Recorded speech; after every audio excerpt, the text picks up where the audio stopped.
불교에서 훌륭한 스님을 큰 스님이라 그렇게 부릅니다. 서산대사 큰 스님, 성철 큰 스님 이렇게 부르고 아주 시원찮은 스님을 돌중 그럽니다. 돌중. 큰 스님이 있고 돌중이 있습니다. 그런 식으로 말하자면 목사님들 중에도 큰 목사님이 있고 돌팔이 비슷한 분도 있겠지요. 교인들 중에도 마찬가지입니다. 같이 교회를 다니지만은 급수가 있습니다. 수준이 있는 겁니다. 앞뒤를 모르고 그냥 교회 문지방 딸게 하는 교인도 있을 테고, 깊은 은혜를 깨닫고 웬만한 목사님들보다 더 영적으로 깊이가 있고 진지한 분들도 있겠습니다. 이 교인에 따라 그런 수준이 있는 겁니다. 마찬가지로 교회도 마찬가지입니다. 많이 모인다고 꼭 큰 교회는 아닙니다. 5만 명, 10만 명 모여도 1000명, 2000명 교회보다가 수준이 떨어지는 교회가 있고 500명, 1000명 모여도 몇만 명보다가 더 알찬 교회가 있게 마련이지요. 저는 우리 둘의 교회는 큰 교회, 유명한 교회보다가 알맹이가 찬 교회가 되었으면 세월이 갈수록 점점점 깊이를 더해지고 교회다워지고 교인들이 교회 다니는 것이 그렇게 보람있고 행복해지는 그런 교회를 세워갔으면 좋겠다. 내가 그 기도 제목이고 마음에 깊이 원하는 바입니다. 그런 교인의 수준, 교회의 수준을 결정하는 중요한 요소들 중에 하나가 이 복에 대한 개념입니다. 복 받는다, 복을 누린다, 복을 구한다 그럴 때에 그 복의 내용을 어떻게 생각하느냐가 그 교인의 수준이고 그 교회의 수준이 됩니다.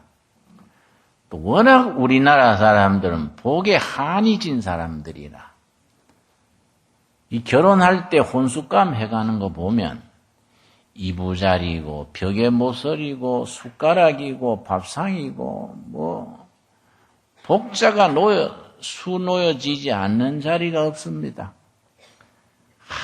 하도 복을 못 받고 피난 보따리 들고 뛰댕기고 보리꼬리에 굶고 지질이 오만 고생들을 하고 지내온 그 역사이기 때문에 복이 한이 든 거이지요. 그래서 아주 복을 빌어 생 몸살이 난 게 우리 국민들이라 생각합니다. 그런데 우리가 예수를 믿고 신앙생활이 연조가 깊어져도 성경적으로 영적으로 바른 복을 찾아 들어가야 되는데 세상적인 복 수준에서 머물러 있게 되면 그 교인의 영적인 수준이 한계가 정해져 버리는 겁니다. 그리고 그 교회의 영적인 수준이 그 복에 대한 개념, 축복관에 따라서 그 교회의 수준이 정해집니다. 저는 여러 교회를 다니다 보니 어떤 교회는 가보면은 이 정말로 예수님을 모시는 교회라고 할 수 있을까? 이 무당 사촌쯤 되는 데가 아닐까? 이런 아주 마음의 갈등을 느낄 때도 있습니다. 그 전해지는 내용이나 분위기가 더욱 진정한 살아계신 하나님 앞에 거룩한 예배를 드리는 산 예배라기보다 무당 푸닥거리하고 치병 기복 복빌고 병내 쫓고 이런 수준에만 매여 있어서 참 성령님이 안타까워 하시겠다 그런 걸 느끼는 경우들이 있습니다. 그래서 마태복음 5장, 6장, 7장을 산상수훈이라 하는데 전 성경에서 가장 노른자라고 말하고 인도의 마트마 간디 같은 분은 마태복음 5장, 6장, 7장 그 부분 산상수훈을 일컬어 모든 종교 중에 종교라 그러고 하늘나라의 헌법이다 그렇게 말했습니다. 대한민국의 헌법이 있지 않습니까? 나라마다 헌법이 그 나라 존립의 기초가 되는데 모든 성경 말씀 중에서 마태복음 5장, 6장, 7장 예수님이 산 위에서 가르치신 그 산상수훈은 하늘나라의 헌법이라고 할 수 있을 것이다. 그렇게 말합니다. 그 첫 시작이 예수님이 8가지 복을 가르치는 겁니다. 산상수훈의 첫 마디가 마음이 가난한 자는 복이 있나니 이렇게 복에 대해서 시작을 합니다. 자, 오늘은 이 복에 대해서 성경이 말하는 복은 어떤 복이냐? 우리가 다음 주에는 예수님이 말씀하신 8가지 복에 대해서 윤곽을 살펴보기를 원합니다. 오늘은 먼저 우리가 성경에서 복이라 할 때에 그 복의 내용이 뭐이냐? 거기에 대해서 성경을 통해서 성경이 우리에게 말해주는 바 복의 내용 4가지로 딱 정리해서 같이 생각을 해보겠습니다. 먼저 오늘 읽은 본문 말씀 중에 에베소서 1장 3절입니다. 에베소서 1장 3절 말씀. 찬송하리로다. 우리 하나님은 찬양받으시기를 기뻐하시는 하나님입니다. 그래서 은혜 받으면 저절로 찬송이 나오고 진정한 예배가 있는 곳에는 찬송이 있습니다. 구약 시대부터 우리 성가대가 어제 오늘 있었던 게 아니고 한국교회만 있었던 게 아니고 구약 시대 때부터 레위인들이 이 찬양을 담당을 했지요. 여러분 구약 시대의 찬송가가 성경 중에 어느 책인지 아십니까? 구약에서 쓰던 찬송가 시편이지요. 전체 150장으로 된 시편이 구약의 찬송가입니다. 찬송하리로다. 하나님 곧 우리 주 예수 그리스도의 아버지께서 그리스도 안에서 그 다음 뭐라 그랬습니까? 하늘에 속한 모든 신령한 복으로 우리에게 복 주시되 하나님이 우리에게 당연히 복을 주시는데 복의 출처가 어디에 속해 있다 그랬습니까? 하늘에 속해 있는 복이다. 여기 요점이지요. 땅에 살면서 우리가 축복을 구하고 하나님은 축복을 약속하시는데 복의 출처가 하늘에 속한 복이 아니고 하늘에 속한 신령한 복이다. 하늘에 속한 신령한 복. 그러면은 우리가 질문이 됩니다. 그러면 하늘에 속한 복이란 것은 내용이 뭘 가지고 하늘에 속한 신령한 복이라고 말하느냐? 첫째는 하늘에 속한 복이라 할 때 복의 내용의 첫째는 하나님의 성품, 하나님의 본성 자체가 축복이다. 하나님이 자체가 사랑이시고 복이신 하나님입니다. 그래서 하나님을 모신다는 것 자체가 복 중에 복인 거이죠. 하나님이 우리한테 뭘 베풀어 주셔가 복이 아니라 그것도 들어가지요.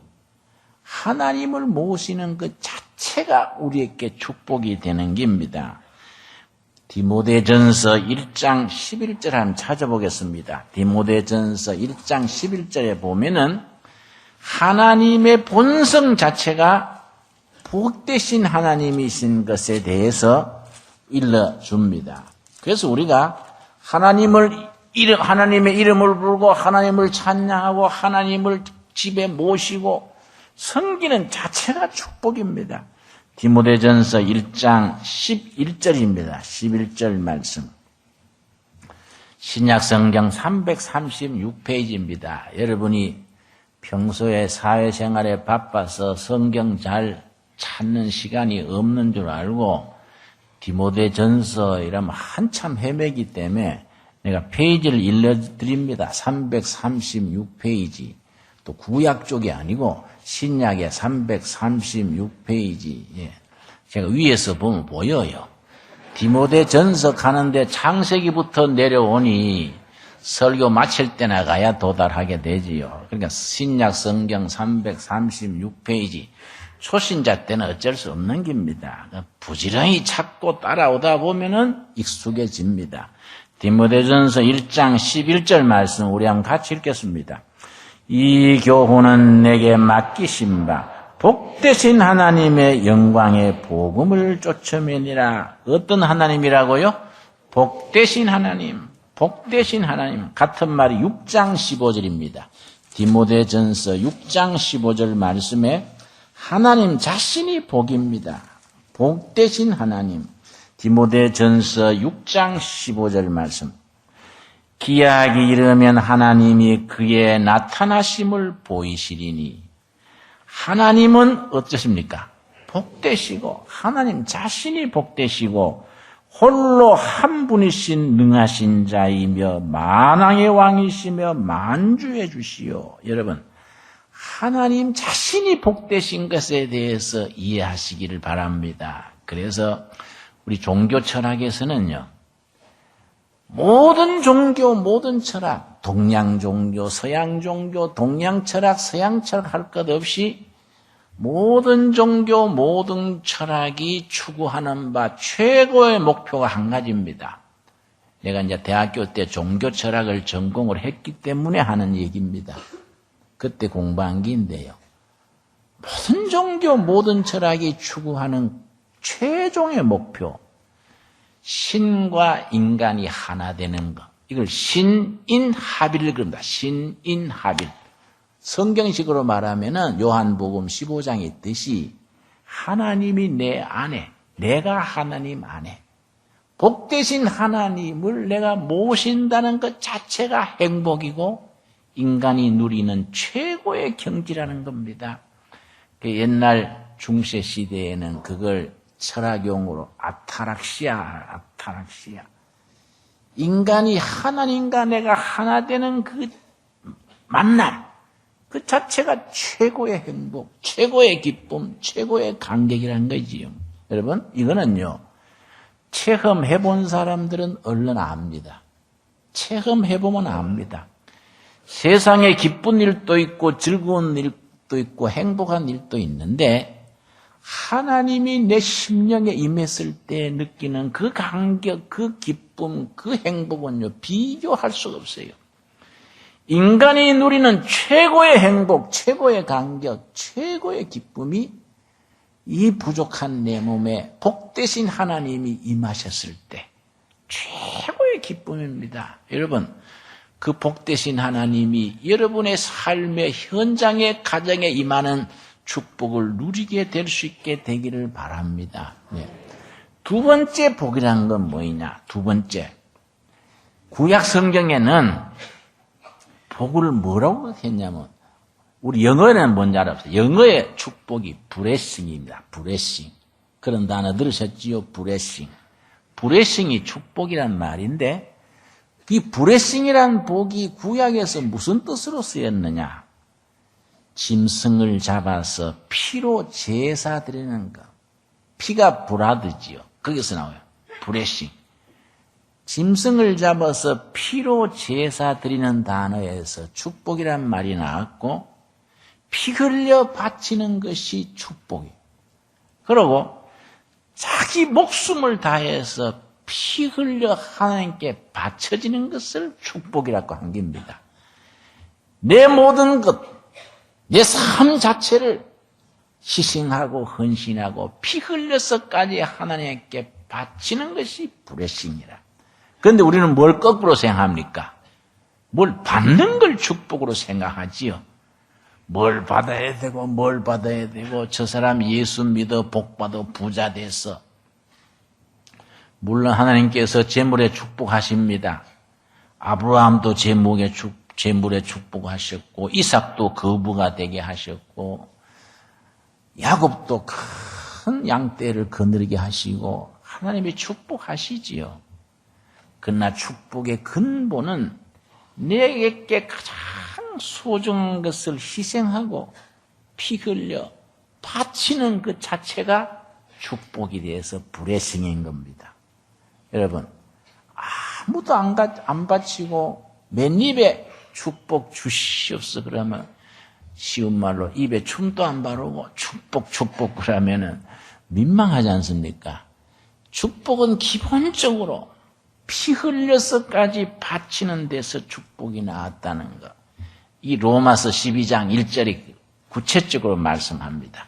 로마서 12장 1절입니다. 우리 한번 천천히 같이 찾아보겠습니다. 로마서의 앞부분에는 예수를 믿음으로 구원 얻는 도리를 찬찬히 구원의 진리를 설명한 뒤에 12장부터 들어가면은 그 구원의 신앙을 가지고 어떻게 살 것이냐를 말하면서 12장 1절 말씀에 우리가 하나님 앞에서 진정으로 드리는 예배, 진정한 축복은 어디서부터 시작되느냐?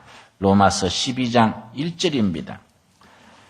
그러므로 형제들아 내가 하나님의 모든 자비하심으로 너희를 권하노니 너희 몸을 하나님이 기뻐하시는 뭡니까?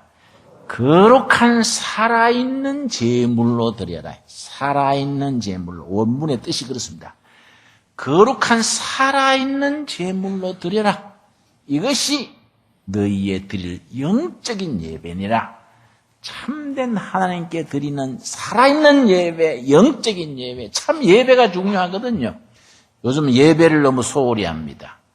우리 캐톨릭에서는 예배를 훨씬 더 엄숙하게 진지하게 하는데 우리 개신교에서는 이 자유로워지다 보니까 이게 조금 방향이 잘못 잡혀가지고 예배를 너무 소홀하게 하고 예배를 무슨 장난기처럼 하고 예배를 소홀히 해요. 예배가 이 정말로 소중한 것인데 살아있는 제물로 바쳐지는 것이 진짜 예배다. 살아있는 제물로. 구약 시대에는 양이나 소를 잡아가지고 피를 흘리고 각을 띠고 나무에 장작대에 얹어서 제사를 지냈는데 지금은 그게 아니다요. 삶 속에 살아있는 제물로 바치는 것이다. 여러분, 우리 삶 자체가 살아있는 제물로 주님 앞에 예배드림으로 축복을 누리는 우리들 될 수 있기를 바랍니다. 우리 앞으로 예배를 좀 더 진지하게, 좀 더 우리가 경건하게. 여러분, 어떤 분은 예배 드릴 때 보면 슬리퍼 신고 오는 분도 있고, 뭐 반바지 입고 와가지고 껌을 척척 씹으면서 그런 분도 있고, 예배가 진지하지 못한 경우들이 있습니다. 가르쳐야 돼요. 그래서 우리 교회는 예배 시간에 헌금을 안 거두고 들어오면서 자발적으로 내고 들어오는데 이거 다 알아서 내십시오. 늘 그러니까 아예 알아서 안 내뿌린 사람들이 많더라고요. 이래 보면은 10명이 들어오면은 3명 정도나 통 앞에 가서 헌금 내지 나머지는 그냥 통가요. 완전히 장학생들이 많아요. 그래서 내가 고개를 갸우뚱하는 겁니다. 갸우뚱. 내가 한번 우리 부목사님이 헌금통 앞에서 본 얘기를 나한테 얘기하는데 목사님 아주 귀부인 둘이서요 앞에다가 벤치를 밑에 세워놓고서는 올라오셔가지고 지갑을 내가지고 헌금을 내는데 수표 뭐 만원짜리 뭐 쭉 인데서 뒤집고 뒤집어서 2,000원 뽑아가 냈던데요. 그래서 야 이 사람아 그런 거 신경 쓰지 마라. 응? 자네가 뭐 세무서 직원이라 그런 거 보면 시험 들어 내가 뭐라 했습니다만은 하기야 그렇다. 그 두꺼운 지갑에서 그 1,000원짜리 찾아내느라고 얼마나 수고했겠냐. 근데 참 우리가 그런 거 말하기도 그렇고 말 안 하기도 그렇고 아주 그 예배에 대한 진지함. 우리 어릴 때 그래 안 자랐단 말이에요. 우리 어머니가 엄청 가난했지만은 주중에 들어오는 돈 중에 구겨진 돈은 꼭 토요일이나 주일 아침에 다리미로 다렸단 말이에요. 구겨진 돈을 다리미로 다려가지고 깨끗하게 해서 교회 바쳐라. 이걸 우리 잘했단 우리는. 소홀하게 막 하는 거 보면 마음에 저게 아닌데 싶어요. 살아있는 하나님께 살아있는 제물로 드리는 예배, 이걸 축복 브레싱으로 옮깁니다. 세 번째 축복이 뭐냐? 세 번째, 여러분 뭘 가져서가 뭐 축복이 아니라 정말 하나님 앞에 진실된 모습으로 산다는 것 자체가 축복인데, 우리 세 번째 축복이라는 건 성경에 말하는 축복은 다른 사람의 어려운 처지를 도와줄 수 있는 것, 그걸 복된 사람이라고 성경에 말한 겁니다. 우리 로마서 12장 15절 보겠습니다.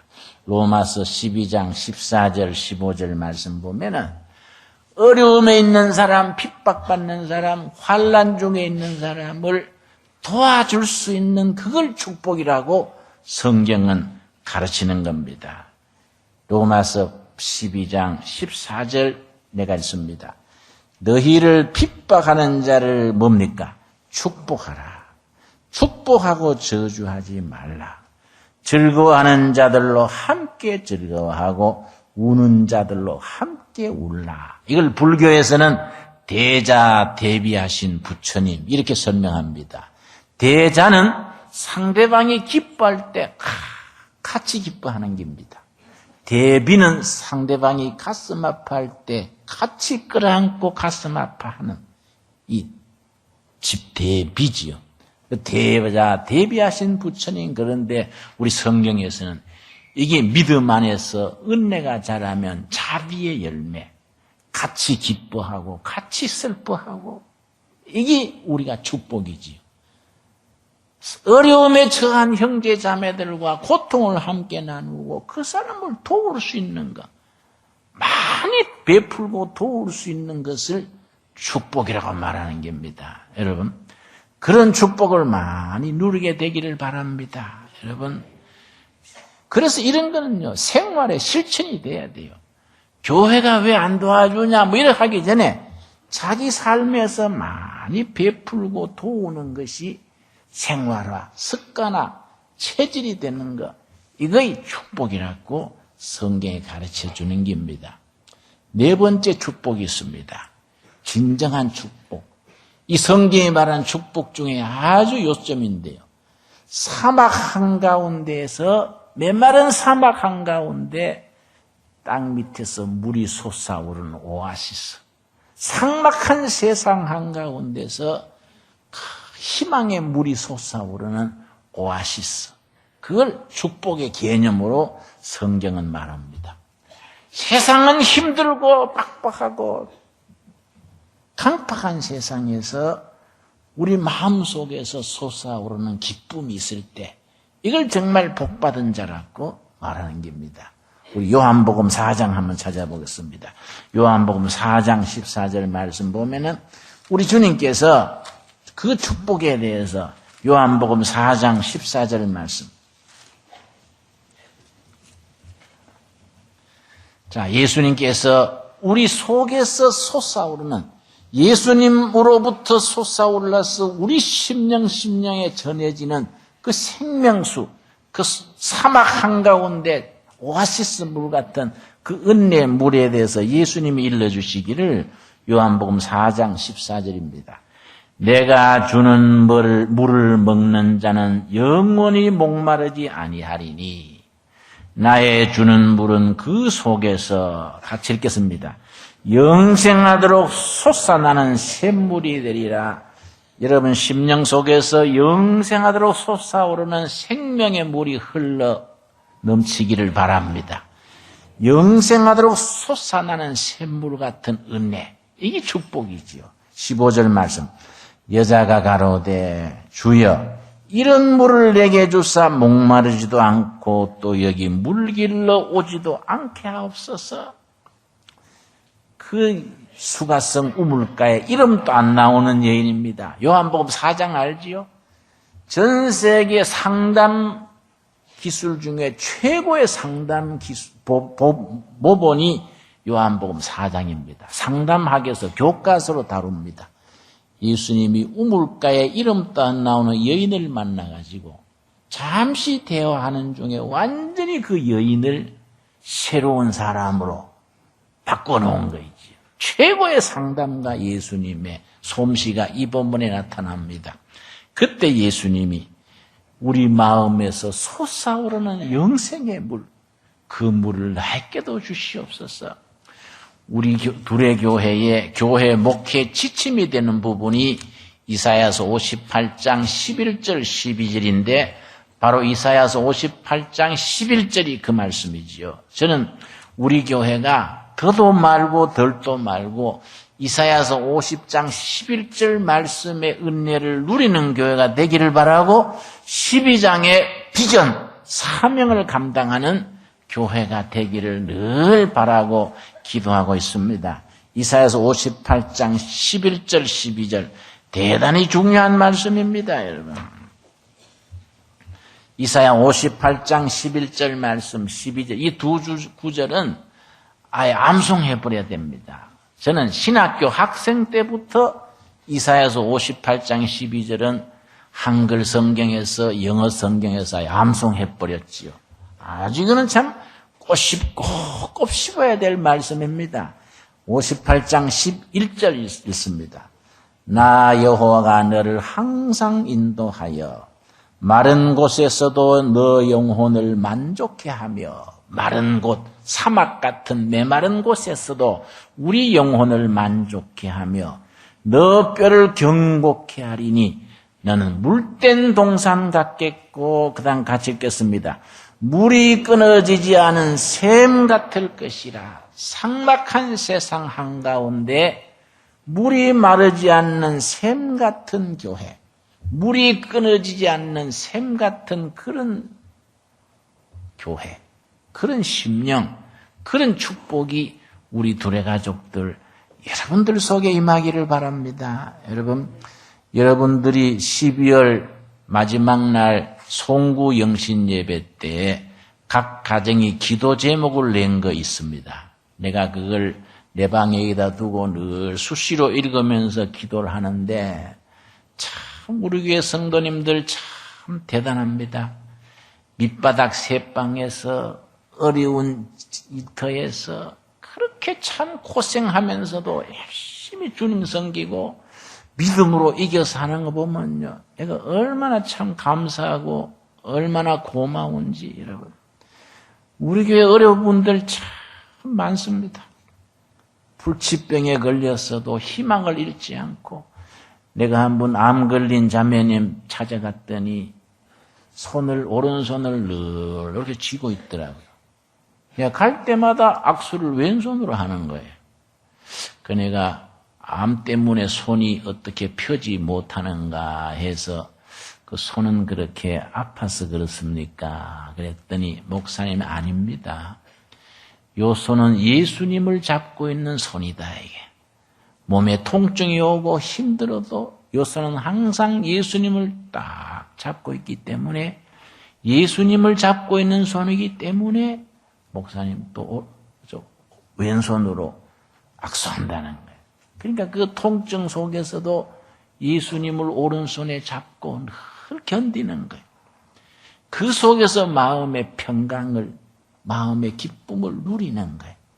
그게 참 말이 그렇지 그게 얼마나 힘드는 겁니까, 여러분?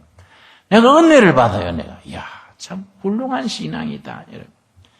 물이 마르지 않는 샘 같은 영혼, 그런 가정, 그런 교회. 여러분, 우리 너무 잘 믿으려고 그러지 말고, 축복받다가 까무러치려고 그러지 말고, 너무 낙심해가지고 넘어지지도 말고, 물이 마르지 않는 샘 같은 은혜, 그런 축복을 누리는 우리 성도들 되기를 바랍니다.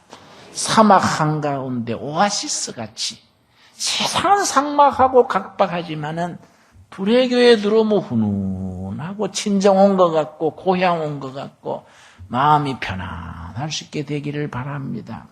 그러면 이제 12절이죠. 12절이 그런 성도들에게 그런 은혜 축복을 누린 성도들에게 하나님께서 주시는 미션, 사명이지요. 또 비전이지요. 너게서 날짜들이 너희 둘의 교회에서 길러낼 아들, 딸들이 오래 황폐된 곳들을 다시 세울 것이며 너는 역대에 파괴된 기초를 쌓으리니 너는 대를 물리면서 흔들리고 무너져 있는 기초, 국민의 기초, 교회의 기초, 백성들의 그 기초를 너희가 쌓는다. 너희가 무너진 역사와 시대의 기초를 쌓는 거이다. 내가 오늘 오전에 일부 때는 청와대에 가서 예배를 보고 왔습니다. 대통령 각 네 분 모시고 우리 진지하게 예배를 드리고 왔는데 내가 아주 안심을 했어요. 우리 대통령께서 아주 딱 예배를 가지고 이제 제대로 한번 할 때가 됐습니다. 아주 확신을 가지고 믿음의 확신을 가지고 이제 제대로 시작할 때가 됐다요. 그래서 내가 너무 약해 보이는 것 같고 흔들리는 것 같아서 걱정들을 합니다. 그랬더니 아이고 내가 너무 강해 보였으면 약해 보여야 좀 될 것 같아서 뭐 그런 얘기 주고받고 했는데 여러분 확신 마음에 확신이 있으면 천하가 따르는 겁니다. 중국말에 마음이 하나로 모이면은 천하가 따른다. 자기 속의 영적 확신, 하나님이 내 사업, 내 인생, 내 가정, 우리 교회를 통해서 이 시대의 사명을 맡기신 줄 믿습니다. 이런 확신. 내가 하는 가게가 비록 조그마한 구멍가게지만은 이 가게를 통해서 하나님이 정말 물질의 축복 허락하셔서 하나님이 기뻐하시는 자리에 쓰임 받게 하실 줄로 믿습니다.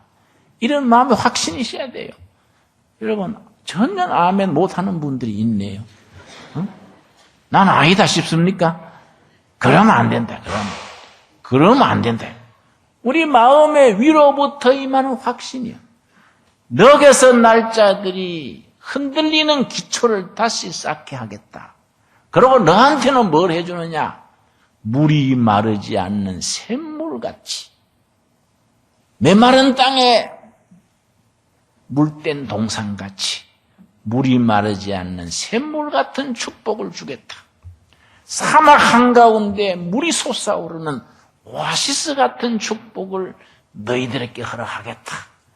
이 말씀을 우리는 말씀 그대로 받을 수 있게 되기를 바랍니다. 그래서 우리가 감사하고 찬양하고 그 복을 누리고 전하는 일에 우리가 쓰임받는 둘의 가족 우리 모두가 되기를 바랍니다. 기도하겠습니다. 주님 은혜를 감사드립니다. 주님께서 우리에게 하늘에 속한 참된 복을 누리게 하시고 살게 하시고 전하게 하심을 감사드립니다.